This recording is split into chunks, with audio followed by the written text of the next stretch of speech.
चूरू के गादसर बीहड़ में फिर लगी आग। नगर परिषद की 4 दमकलों से पाया गया आग पर काबू। किसानों के खेतों तक पहुंचने लगी आग की लपटें। चूरू शहर के राजकीय गोयनका स्कूल के पीछे गादसर रोड पर मंगलवार दोपहर एक बार फिर बीहड़ में आग लग गई। आग से सूखे पेड़ पौधे और कचरा जलकर राख हो गए। यह आग लोगों के खेतों की तरफ बढ़ने लगी, जिससे किसानों के हलक सूख गए। सूचना के बाद मौके पर नगर परिषद की दमकलें पहुंची, जिन्होंने आग पर काबू करने का प्रयास किया, लेकिन आग इतनी भीषण थी कि दमकल से भी आग पर काबू नहीं किया जा सका। देखते ही देखते आग ने सूखे और हरे पेड़ों को अपनी चपेट में ले लिया। दमकलों के द्वारा आग को खेतों की तरफ बढ़ने से रोकने का प्रयास किया गया। किसानों ने खेत की बाड़ को पानी से गीला कर दिया, जिससे आग खेतों तक नहीं पहुंच सके। अगर यह आग खेतों की तरफ बढ़ती तो किसानों की पकी हुई गेहूं की फसल को नुकसान पहुंच सकता था। यहां 3 दिन में दूसरी बार इस बीहड़ में इतनी भीषण आग लगी है। आग की भीषणता का अंदाजा इसी से लगाया जा सकता है कि कई किलोमीटर दूर तक धुएं का गुब्बार दिखाई दिया। मौके पर लोगों की भीड़ जमा हो गई। लोगों ने दोपहर 3 बजे करीब बताया कि यह आग अपने आप नहीं लग रही है, बल्कि किसी असामाजिक तत्वों द्वारा लगाई जा रही है। इस आग लगने की वजह से इतना धुआं क्षेत्र में फैल गया कि आसपास रहने वाले लोगों को सांस लेने में भी दिक्कत हुई। सूचना मिलने पर नायब तहसीलदार महेंद्र गहलोत मौके पर पहुंचे। वहीं सदर पुलिस का जाब्ता भी मौजूद रहा। हड़ियाल रेलवे स्टेशन के पास मालगाड़ी पटरी पर से उतरने की सूचना के बाद मचा हड़कंप। रेलवे ने की दुर्घटना की मॉक ड्रिल। चूरू के हड़ियाल रेलवे स्टेशन के पास मंगलवार शाम ट्रेन हादसे की सूचना मिलने पर हड़कंप मच गया। चूरू रेलवे स्टेशन पर सायरन बजने लगे और देखते ही देखते दुर्घटना राहत ट्रेन भी अधिकारियों को लेकर मौके पर रवाना हो गई। बीकानेर कंट्रोलर के द्वारा सूचना मिली थी कि एक मालगाड़ी के 3 डिब्बे ट्रैक से उतर गए हैं, जिसमें गार्ड गंभीर घायल हो गया है। शाम करीब 7:45 पर यह सूचना मिलते ही चूरू रेलवे स्टेशन से दुर्घटना राहत ट्रेन को तुरंत रवाना किया गया। हालांकि बाद में पता चला कि यह रेलवे की मॉक ड्रिल थी। मॉक ड्रिल का पता लगने पर सभी ने राहत की सांस ली। डीआरएम के निर्देश पर रेलवे ने यह मॉक ड्रिल की थी। दुर्घटना की सूचना मिलने पर दुर्घटना राहत ट्रेन से चूरू रेलवे स्टेशन अधीक्षक अमर सिंह लखारा, आरपीएफ चौकी इंचार्ज एसआई नंद किशोर, मुख्य loco inspector Narendra Kumar, SSE P way ML Kumar, TRD Jaiprakash Rajpurohit, SSC electric Khyaliram Meena, Khiladi Ram Meena, doctor Abrar Ahmed और स्टाफ तुरंत मौके पर पहुंचे और दुर्घटना स्थल का मौका मुआयना किया। बीकानेर संरक्षक टीम की ओर से मौका मुआयना किया गया। सभी उपकरण सही पाए गए और प्रक्रिया भी सही पाई गई। NH 52 दूधवाखारा के पास कार से डोडा पोस्त तस्करी के 2 आरोपियों को रतन नगर पुलिस ने कोर्ट में पेश कर भेजा जेल। चूरू के NH 52 दूधवाखारा के पास कार से डोडा पोस्त तस्करी के आरोप में गिरफ्तार 2 आरोपियों को रतन नगर पुलिस ने मंगलवार को कोर्ट में पेश कर जेल भिजवा दिया है। दोनों आरोपियों की 5 दिन की रिमांड अवधि पूरा होने के बाद इन्हें कोर्ट में पेश किया गया था। मामले की जांच रतन नगर पुलिस कर रही थी। रतन नगर थाने के एएसआई छगनलाल ने शाम 8 बजे करीब बताया कि दूधवाखारा पुलिस ने नाकाबंदी के दौरान कार्रवाई करते हुए कार से करीब 7,25,000 रुपये का 48 किलो डोडा पोस्त जब्त करते हुए 2 आरोपी तस्करों को गिरफ्तार किया था।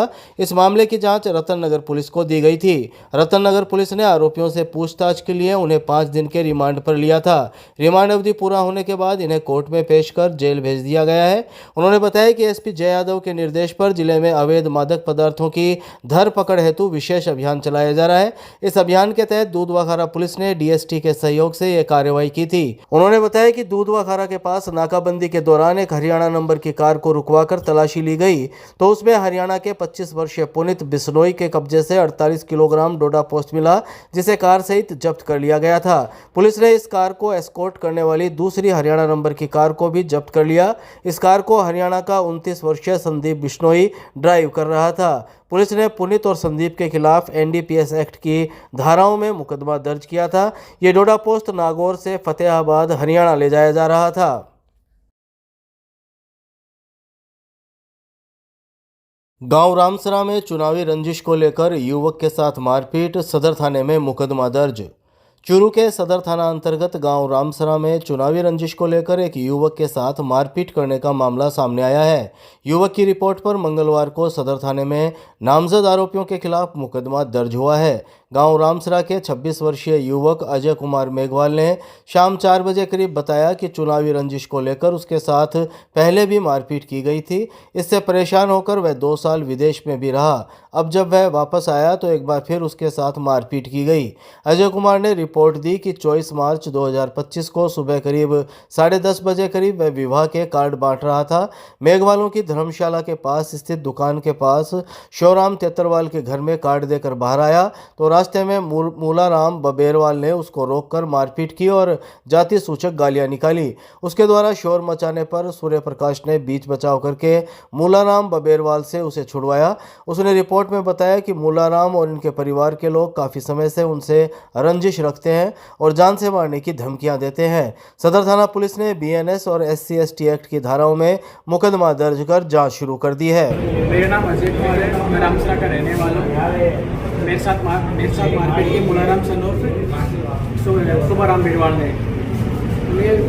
चुनाव की रंजिश की वजह से मेरे साथ मारपीट की। 3-4 साल से मेरे पीछे मारी। मैं 2 साल विदेश में रह गया आज का विशेष मारपीट की वजह से। फिर ऑफिस में विदेश आया, फिर मेरे साथ उन्होंने मारपीट की है। कॉल करके वो पहले मैं गाली गलौज करने के बाद तो कहीं भी मिलेगा तेरे को मारेंगे। बहुत ज़्यादा परेशान करे, मेरे फैमिली को परेशान करे। आने के बाद परेशान किया था। कई बार तो मेरे पीछे टेम्पर लेके भी हो चुकी है। टाउन हॉल में आयोजित हुआ महिला सम्मेलन। महिलाओं को प्रदान किए गए बेबी किट, बधाई संदेश, ऋण वितरण चेक। राजस्थान दिवस के उपलक्ष्य में मंगलवार को चूरू जिला मुख्यालय के टाउन हॉल में महिला सम्मेलन आयोजित किया गया। यह जिला स्तरीय सम्मेलन VC के जरिए प्रदेश स्तरीय कार्यक्रम से जुड़ा रहा। जिला स्तरीय कार्यक्रम में जिला प्रमुख वंदना आर्य, जिला कलेक्टर अभिषेक सुराणा, जिला उप प्रमुख महेंद्र न्योल, प्रधान दीपचंद राहड़, ADM अर्पिता सोनी, CEO श्वेता कोचर सहित अतिथि उपस्थित रहे। सूचना और जनसंपर्क विभाग द्वारा शाम 6 बजे करीब जारी प्रेस नोट के मुताबिक बतौर मुख्य अतिथि संबोधित करते हुए जिला प्रमुख वंदना आर्य ने इस कार्यक्रम में कहा कि प्रधानमंत्री नरेंद्र मोदी और मुख्यमंत्री भजनलाल शर्मा महिलाओं को समृद्ध बनाने के लिए सशक्त प्रयास कर रहे हैं।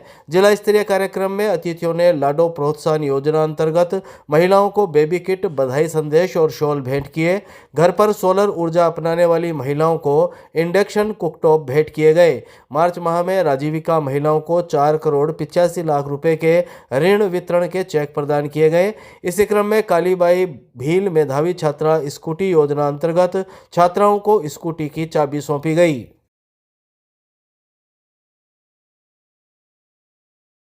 गांव सातड़ा की गोचर व जोहड़ भूमि पर अतिक्रमण का आरोप, ज्ञापन देने कलेक्ट्रेट पहुंचे ग्रामीण युवक।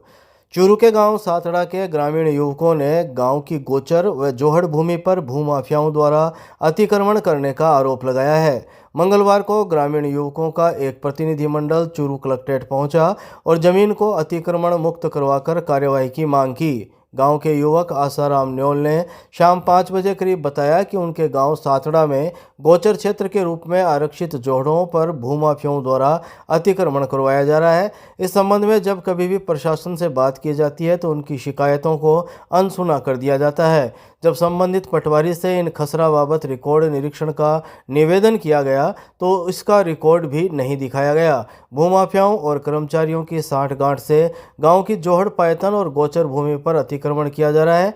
ग्रामीणों ने बताया कि इस अतिक्रमण की वजह से गांव के रास्ते भी सिकुड़ते जा रहे हैं। उन्होंने ज्ञापन के जरिए मांग की है कि गांव के रास्तों को चौड़ा किया जाए और जोहड़ व गोचर भूमि से अतिक्रमण को हटवाया जाए।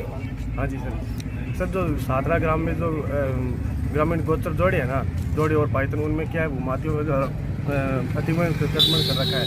तो हम कलेक्टर साहब को ज्ञापन दे रहे हैं कि गांव की गलियों को चौड़ा की जाए और वो अतिक्रमण रखा जाए। ये गांव के चारों में है सर, ग्रामीण जो आबादी की भूमि है उसके चारों में चिपे जोड़े।